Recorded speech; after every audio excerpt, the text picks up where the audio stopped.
Assalamualaikum warahmatullahi wabarakatuh.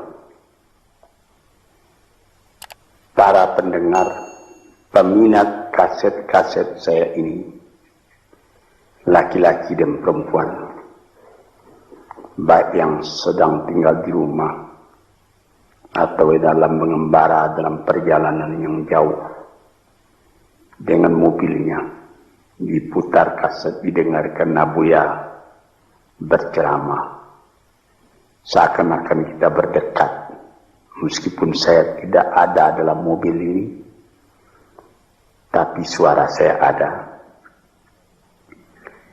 Yang akan saya bicarakan pada hari ini ialah tentang mensyukuri nikmat Allah Subhanahu wa ta'ala. Tuhan bersabda di dalam Al-Quran, la in syakartum la azidannakum wa la in kafartum inna azabi la syadid. Sesungguhnya jika kamu syukuri yang nikmat yang diberikan Allah kepadamu, niscaya nikmat itu akan ditambah lagi oleh Tuhan. Sebaliknya jika kamu lupakan nikmat itu, tidak kamu pedulikan, maka azab atau siksa Tuhan sangatlah pedihnya. Inilah ayat tentang syukur yang disebutkan oleh Tuhan di dalam Al-Quran. Sebenarnya nikmat yang diberikan Allah kepada manusia itu tidaklah terhitung banyaknya.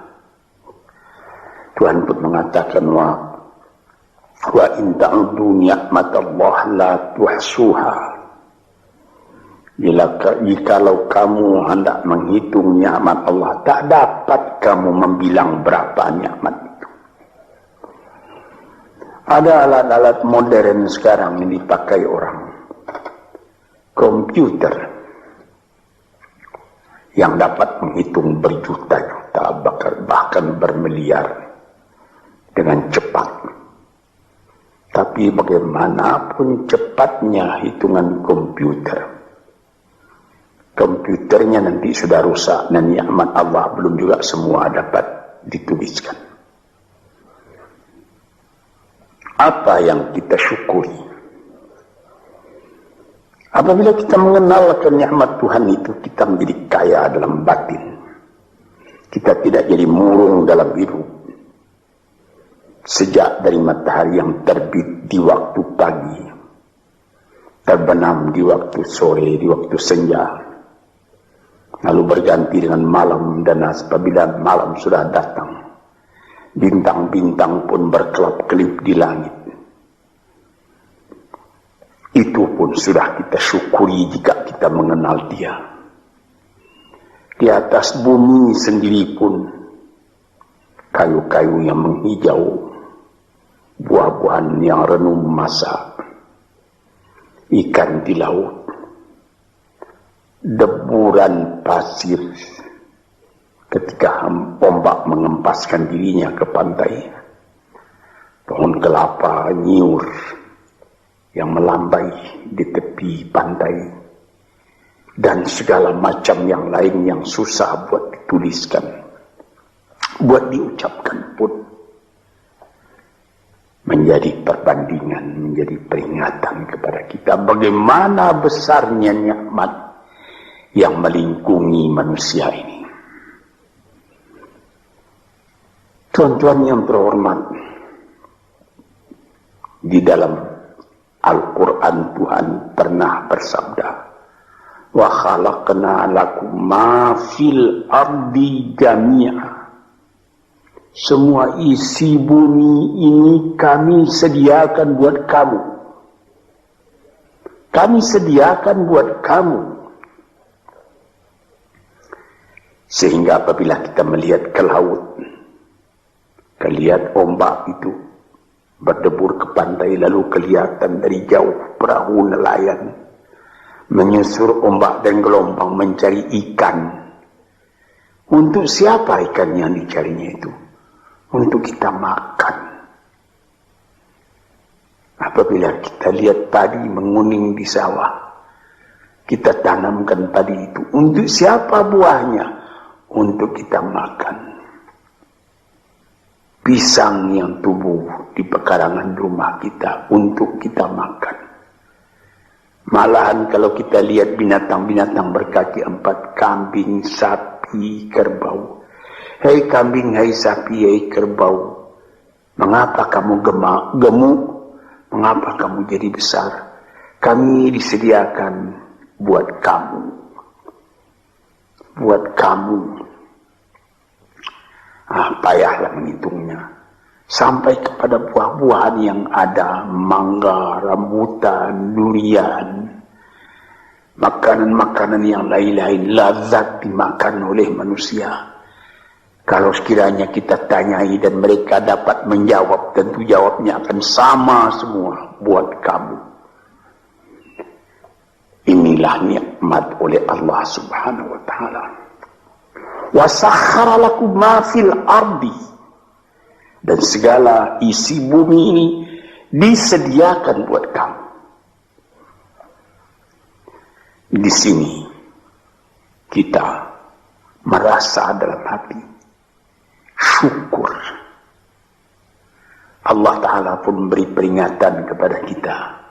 Walaqad karramna bani Adam wa hamalnahum fil barri wal bahri wa razaqnahum minat tayyibat wa faddalnahum ala kathirin mimman khalaqna tafdila. 4. Katanya, hai anak Adam, kami muliakan kamu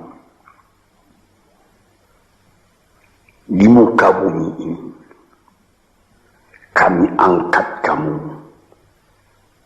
di laut dan di darat. Di laut dengan kapal, di darat dengan kendaraan. Malah sampai sekarang di udara diangkat manusia. Dan diberikan rezeki. Padi menguning, buah-buahan yang manis-manisnya pun bermacam kemanisan. Dan diberikan lagi peringatan bahwa dari binatang yang lain, manusia lebih utama. Dijadikan Allah Ta'ala bermacam-macam binatang, bermacam-macam margastawa yang ada di muka bumi ini. Manusia juga yang lebih tinggi daripada semuanya. Dan sebagai patri daripada segala nikmat yang ada itu, diutus Tuhan pula, utusan-utusannya terdiri daripada bangsa manusia sendiri. Nabi-nabi dan rasul-rasul sejak dari zaman Nabi Adam, Nuh, Idris, Hud, Salih, Ishaq, Yaqub, Yusuf, Daud, Sulaiman, Zakaria, Yahya, Isa, Musa, dan lain-lain, Harun, dan lain-lain, sampai kepada Nabi Muhammad SAW. Tanda cinta manusia itu sempurna kepada manusia. Cinta Allah kepada manusia itu sempurna. Dikirim manusia sendiri buat menyampaikan bagaimana manusia tadi supaya selamat dalam kehidupannya. Dan diberi peringatan kepada manusia bahwa hidup itu bukan sekedar yang sekarang saja. Sesudah hidup yang sekarang ada lagi hidup yang lain, hidup yang akan datang yang lebih kekal daripada hidup yang sekarang. Hidup yang sekarang ini disebut al-hayatul faniyah, hidup yang fana, kelihatan sebentar, kemudian hilang, sesudah hilang tak kembali lagi. Tapi nanti disambut dengan al-hayatul baqiyah, hidup yang kekal. Disitulah kehidupan yang sejati. Kita kembali kepada yang tadi. Mengenal hidup yang seperti ini saja sudah patut disyukuri.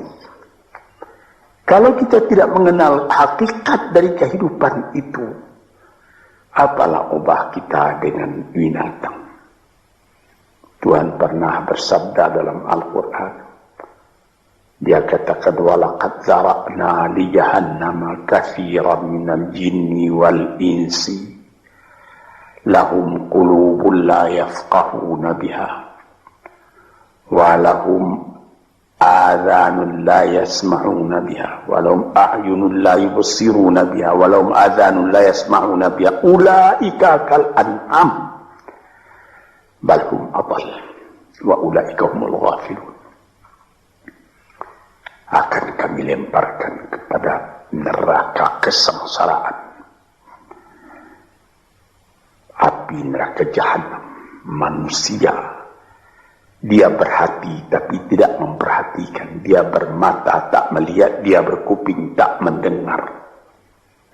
Apalah ubahnya manusia yang demikian itu dengan binatang, bahkan lebih lagi sesatnya dari binatang.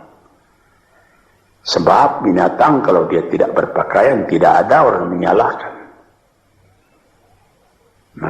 Tidak ada kata salah, kata benar dan salah pada binatang. Sebab itu maka manusia yang tidak mempergunakan hatinya, matanya, telinganya, lebih hina dari binatang. Dan mereka itulah orang yang lalai, tak memperhatikan hakikat dari kehidupan itu. Maka tanda syukur kita kepada Allah, kenallah dirimu dan kenallah hidupmu. Dari mana engkau datang? Di mana engkau sekarang? Kemana engkau pergi lagi sesudah ini? Kambing, sapi, kerbau tidak membicarakan ini. Dia cuma memikirkan makan. Manusia disuruh memikirkan ini. Taruhlah manusia itu tidak ada nabi, tidak ada utusan dari Allah datang. Akalnya sendiri pun di dalam kehidupan itu hendak mencari juga jalan yang baik, hendak menjauhi juga jalan yang buruk. Tak ada orang yang menyukai yang buruk dalam hidup. Walaupun orang yang telah terlanjur berbuat buruk sekalipun dia menyesali karena dia tidak dapat menahan dirinya. Sebab itu maka bersyukurlah kita kepada Allah. Kehidupan kita itu tidak disia-siakan, tidak disia-siakan oleh Allah. Yahsabul insanu ayyutraka sudah. Apakah manusia menyangka bahwa dia akan dibiarkan saja, tidak terpelihara, berjalan tidak tentu arah? Tidak. Tidak. Sejak dari masa dalam menjadi nutfah lagi, sampai menjadi insan sudah menjadi fikiran kita.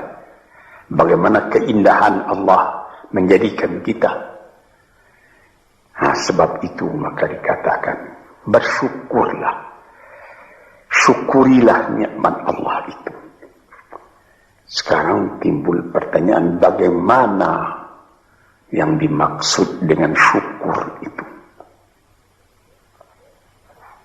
Saya pertalikan sedikit dengan falsafah. Sokrates apabila dia mempelajari keadaan alam, sesudah melihat keadaan alam ini, dia pun mempunyai iman bahwa ada yang menciptakan alam, yaitu Tuhan. Dia bersyukur. Mengetahui itulah hakikat hidup, kata beliau. Mengetahui itulah kebahagiaan sejati, kata beliau.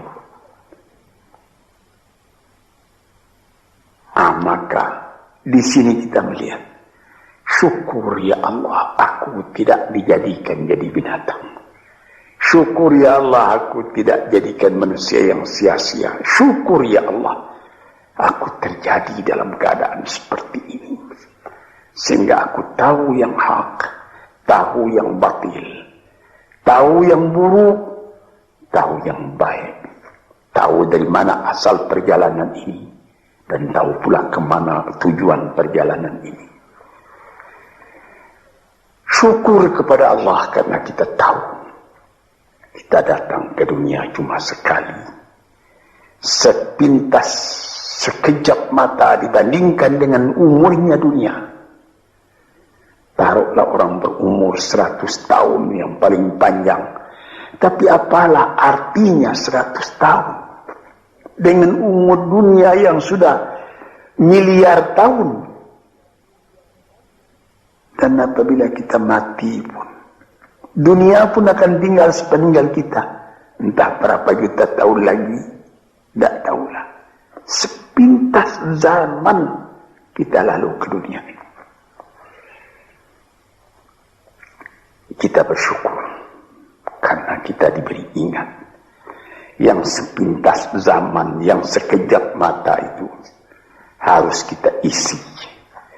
Sehingga setelah badan kita hancur di dalam bumi, kita masih hidup.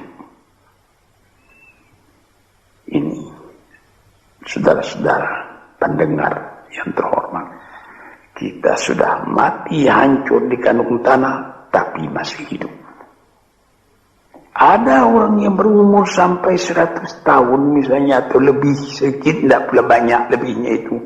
Belum saya mendengar berita di dunia ada orang yang berumur 200 tahun, tidak. Paling banyak ya 120, 130 tahun, itu pun sudah lemah. Nah, dalam umur yang sekian pendeknya kita lalui di dunia, dia bisa kita panjangkan. Dengan apa? Dengan sebutan, dengan amal, dengan bekas tangan, dengan iman dan amal saleh, sesuai dengan apa yang disebut di dalam pantun Melayu, Pulau Pandan jauh di tengah, di balik pulau angsa dua, hancur badan di kandung tanah, budi yang baik terkenang jua. Ada juga satu syair daripada Syauqi Bai, penyair Arab Mesir yang terkenal. Ihfaz li nafsika qabla mautika zikraha, fadzikru lil insani umrun thani. Sebelum engkau mati, peliharalah sebutan dirimu yang akan dikenang orang daripada dirimu. Karena kenangan atas ketika hidup yang dulu itu adalah umur yang kedua kali bagi manusia.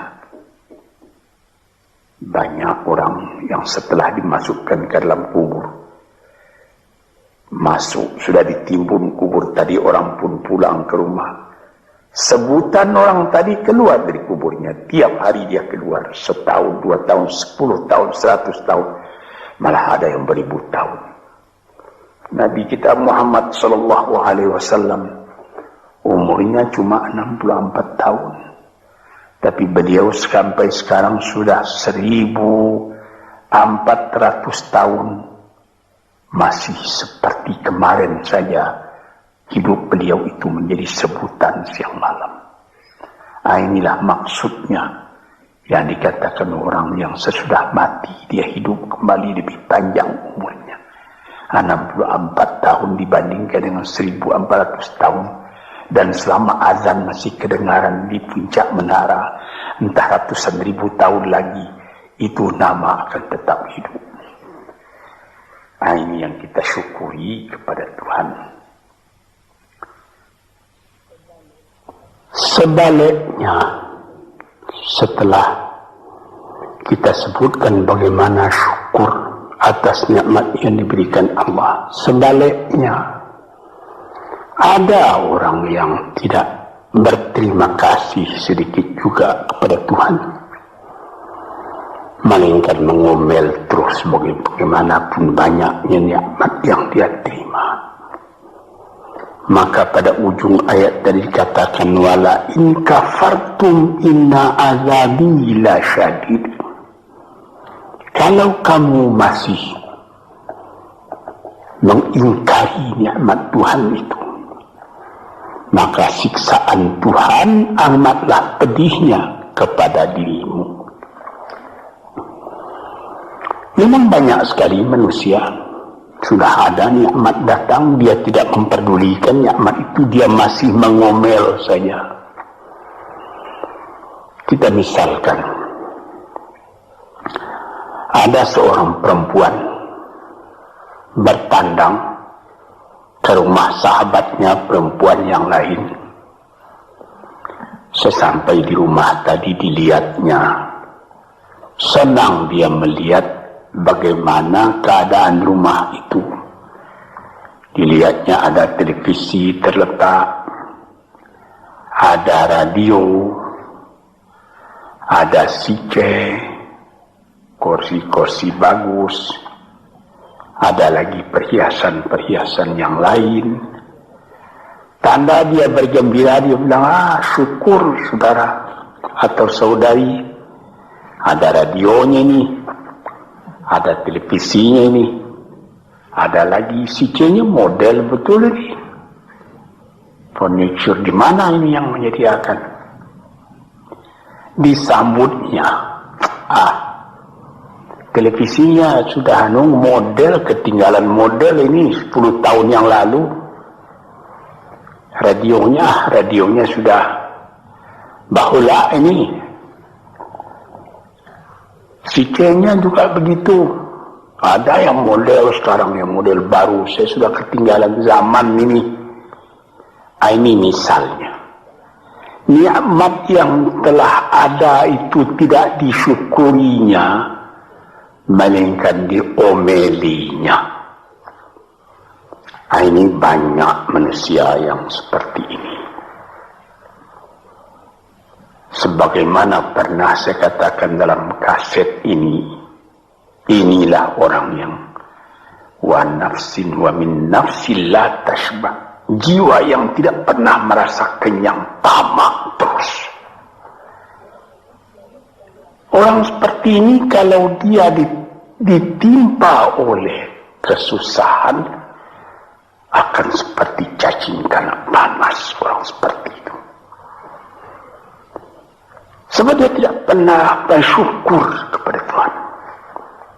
Dapat percobaan sedikit sudah gelisah, sudah seperti terbakar dirinya.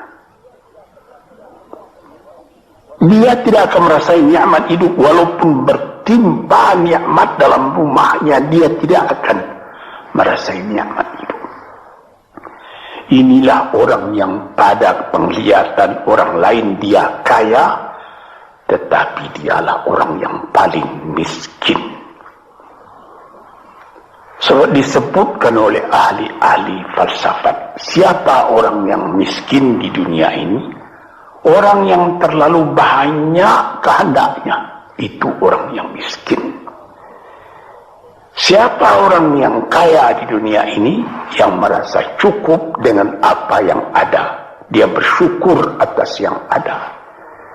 Bukan berarti dia menolak yang tidak ada. Kalau ada, syukur. Kalau belum ada, sabar. Jadi, syukur itu ada imbangan, yaitu sabar dan syukur. Syukur ketika nikmat datang, sabar seketika nikmat pergi atau hilang atau rusak. Sebab apabila sabar, itu pikiran tenang menyebabkan ada lagi inspirasi baru yang akan datang. Tetapi kalau dapat sedikit cobaan sudah gelisah, maka kita mengkafiri, tidak mensyukuri nikmat yang ada. Misalnya saya pernah juga bertemu bukan seorang, berbedanya berkali-kali orang. Dia datang, "Abuya, saya ini susah." "Kenapa?" Ya, Buya mengatakan kalau kita suka bertahajud, suka beribadat dengan setia, nanti apa yang kita minta dapat dikabulkan oleh Tuhan. Saya sudah 4 tahun tahajud saja saban malam, tidak dikasih apa-apa. Ini orang tidak bersyukur. 4 tahun dia bertahajud terus menerus. Dengan apa dia bertelanjang? Tidak pakai mukena. Berapa dibeli mukena itu? Lampunya terang, berapa ongkos lampunya? 4 tahun sakit, tidak. Makan enak juga saban hari, cuma permintaan belum dikabulkan. Nikmat yang ada dalam tangannya dia lupa karena mengharapkan nikmat akan datang. Inilah orang. Wa ila in kafartum inna azabi lasyadid. Kalau kamu lupa kepada nikmatku, azabmu yang akan kamu derita lebih sakit lagi. Misalnya tadi itu, saya sudah bertahajud sekian tahun, tapi permintaan saya tidak dikabulkan. Berfikirlah sedikit. Itu namanya perkataan kan kurang sopan kepada Tuhan. Seakan-akan kita yang menentukan, Tuhan, mari sini, kasih saya. Seperti begitu kita kepada Tuhan. Padahal bukan karena mengharapkan diberi apa-apa itu yang menjadi pokok. Kita sebagai hamba Allah dihidupkan di dunia ini buat apa? Di dalam Quran dikatakan, "Ma khalaqtul jinna wal insa illa liya'budun." Tidaklah aku jadikan jin dan manusia malaikat untuk beribadat kepadaku. Jadi artinya bukan 4 tahun, selama hidup hendaknya kita beribadat kepada Tuhan. Bukan mengharapkan apa-apa, karena yang ada ini sudah harapan kita. Yang ada disyukuri. Ini satu contoh, saya ingatkan apa maksudnya. Inna azabi lasyadid. Orang yang lupa kepada nikmat Allah, nikmatnya Allah dia lupakan, dia tidak bersyukur, siksaan datang. Siksaan apa? Gelisah hatinya selalu. Itu siksaan, itu gelisah. Sudah dapat mobil. Apa merek mobil? Mereknya Holden. Ya, tapi baru dipakai 2-3 hari. Ya, tapi sekarang ada lagi ini Holden. Mau pakai Mercedes Benz. Pakai apa lagi? BMW, Volvo, macam-macam. Macam-macam pikirannya itu sudah siksaan buat dia. Padahal bukan pula dilarang mencita-cita yang baru itu, bukan dilarang. Tapi berpikirlah dengan wajar yang akan datang disyukuri, yang telah ada ini lebih disyukuri lagi. Orang gelisah karena mengharapkan yang baru, dia lupa keadaan kekayaan yang ada pada dirinya sendiri. Cobalah, kita kaya, mobil ada, rumah besar, ini cukup, tapi badan sakit. Bagaimana? Saya teringat salah seorang sahabat saya telah meninggal. Itu terkenal orang kaya besar, Bapak Rahman Tamin. Dia di rumah sakit. Dia ketika itu baru saja membuka pabrik tekstil di Surabaya. Jadi bukan main lah, dia terkenal. Jadi ketika dia sakit, saya pergi melihat dia. Sekarang saya mengerti, katanya, apalah arti kekayaan saya yang banyak itu, katanya. Yang penting sekarang ini bagi saya sehat. Ini perkataan dari seorang mukmin yang mengetahui berapa nikmat Allah. Tapi nikmat yang paling besar itu kesehatan, bukan kekayaan. Dia berdoa kepada Tuhan, dia beribadat. Dia minta, ya Allah, sehatkanlah badanku atau tetapkanlah imanku. Ini saya pernah melihat. Di sini kita melihat bahwa kesehatan badan adalah kekayaan yang tidak ada nilainya. Walaupun engkau tidak mempunyai banyak kekayaan, tapi badanmu sehat, kekayaan berjuta-juta itu. Engkau tidak banyak kekayaan, tetapi engkau makan enak. Pernah saya juga berjalan-jalan dengan seorang teman orang kaya, naik mobil lalu di dekat sawah, orang-orang bekerja sawah.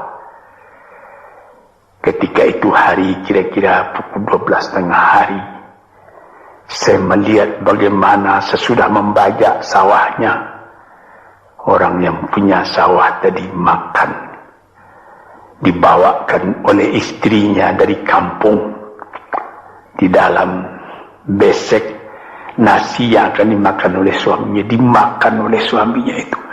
Sehingga kawan saya yang punya mobil tadi menjadi dalam hatinya itu seakan-akan iri. Saya yang tinggal di gedung besar, di rumah besar, mempunyai mobil beginian, tidak merasa enak makan seperti itu. Coba Tuhan, berapa nikmat Allah. Maka itu kita kembali kepada pangkal kaji tadi. Wa in syakartum la azidannakum. Apa nikmat yang telah diberikan oleh Allah Ta'ala, syukurilah. Apabila itu engkau syukuri, badanmu sehat, hatimu senang, dadamu lapang. Dalam hal itu insya Allah Tuhan memberikan lagi tambahan nikmat itu. Wala in kafartum, tetapi jikalau engkau lupakan nikmat itu, itu namanya sama dengan kafir. Melupakan nikmat itu sama kafir. Sebab kafir itu ada namanya kafir inad, kafir juhud, kafir nikmat. Kafir inad artinya keras kepala. Kafir juhud, ingkar, tak mau percaya. Kafir nikmat, nikmat Tuhan telah datang, lupa nikmat itu. Itu juga termasuk kafir namanya. Kalau kita lupakan nikmat itu, maka kita sudah meracun diri sendiri. Makan tidak enak lagi. Mengapa? Ya habis. Rumah sewa saya sudah 40 pintu banyaknya. Tapi yang di sana tidak dibayar orang, di sana itu hampir terbakar rusak. Jadi berapa? Ada 2 rumah. Jadi yang 30 punya. Lupa itu. Inilah beberapa contoh daripada orang yang memungkiri nikmat Allah. Itu juga merubah kepada rupa muka kita. Orang yang selalu tidak puas, walaupun dia punya kekayaan sudah berlimpah-limpah, tapi rasa syukurnya tidak ada, makannya pun tidak enak. Di dalam rumah tangganya pun dia menjadi selalu berungutan saja. Ketika mula-mula datang sesudah penyerahan kedaulatan pada tahun 50 datang ke Jakarta, suami istri hidup dengan sederhana, makan enak, tertawa pagi, tertawa sore, apa yang ada dimakan yang tidak sabar. Kemudian berlimpah-limpah rezeki. Rezeki datang, mulai lalai daripada Tuhan. Mulai lupa kepada nikmat. Lama-lama tidak mensyukuri nikmat. Timbul berkelahi dalam rumah. Si laki-laki tadi melihat lagi ada perempuan yang lebih muda. Dia mau kawin lagi, ribut lagi dengan yang tua, macam-macam. Nampak sebagaimana saya katakan tadi, nampak oleh orang luar, orang ini senang ini, tapi di dalam rumahnya sendiri neraka, dibikinnya sendiri neraka itu karena dia tidak mensyukuri nikmat. Dia bikin sendiri neraka itu sebab dia tidak sabar ketika percobaan datang. Disinilah tuan-tuan pendengar kaset yang saya cintai. Saya katakan, di dalam agama kita disuruh qanaah. Apa? Menyambut dengan kedua belah tangan nikmat yang diberikan Allah, kecil atau besar, Yang penting nilainya. Nilai nikmat itu ialah apabila kita terima dengan syukur. Dan kalau percobaan datang, kita tabahkan hati, kita sabar. Percobaan itu banyak, harta, berniaga rugi, istri atau anak yang dicintai mati misalnya, dan lain-lain sebagainya. Kita sabar menerima itu, kita tabah menerimanya, sehingga kita tidak goyang. Ketika nikmat datang, kita syukur, jadi kita tidak sombong. Ketika percobaan datang, kita sabar, jadi kita tidak bingung. Kita punya hidup selalu tenang.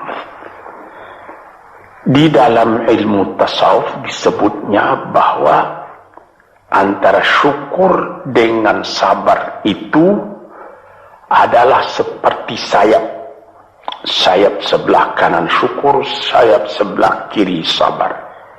Kalau patah salah satu dari dua sayap itu, kita jatuh, tidak bisa kuat lagi. Jadi sebagaimana kapal terbang juga mempunyai dua sayap. Kalau patah satu, lebih baik lekas berhenti, jangan berlayar lagi, nanti bahaya besar jatuh, membawa jatuh kita. Para pendengar, disinilah yang menjadi tiang dari kehidupan kita, sehingga menjadi kita normal. Sebagaimana pernah juga saya katakan, kerusakan atau seperti radio korsleting yang terjadi antara sabar dan syukur ini bisa jadi penyakit. Mulanya penyakit batin, kemudian menjadi penyakit badan. Ada orang, itu saya pernah mengatakan tempoh hari ini dalam salah satu kuliah di kaset ini, psikosomatik. Dilihat penyakit, diperiksa, dianalisa oleh dokter, asalnya dari kecewa. Ada orang, anaknya menyakitkan hatinya, karena anak itu juga jadi fitnah dalam kehidupan. Diharap akan begini, rupanya jadi begitu. Diharap akan taat, rupanya maksiat. Lama-lama dipendam penyakit itu dalam hati, berubah kepada badan sendiri. Kadang-kadang sakit jantung, kadang-kadang eksim, kadang-kadang kudis. Ajaib. Rupanya perjalanan darah diganggu oleh tekanan jiwa. Tekanan jiwa mengganggu tekanan jantung mengganggu tekanan darah menjadikan penyakit basil pada badan. Sebab itu maka dikatakan, barang siapa waman a'rada an dzikri fa innalahu ma'isyatan dhanka, barang siapa yang menolak peringatanku, dia punya hidup nanti akan sengsara jadi penyakit. Fi qulubihim maradun fazadahumullahu marada, dalam hatinya ada penyakit, ditambah lagi oleh Tuhan dengan penyakit lain. Diperiksa oleh dokter, badanmu tidak sakit, ini pikiranmu yang sakit, macam-macam.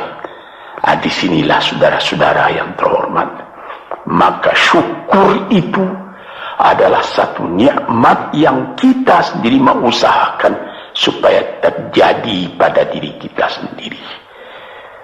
Dan gelisah itu adalah laknat yang kita tumbuhkan sendiri. Sebagaimana pepatah orang Melayu, makan hati, berulam jantung.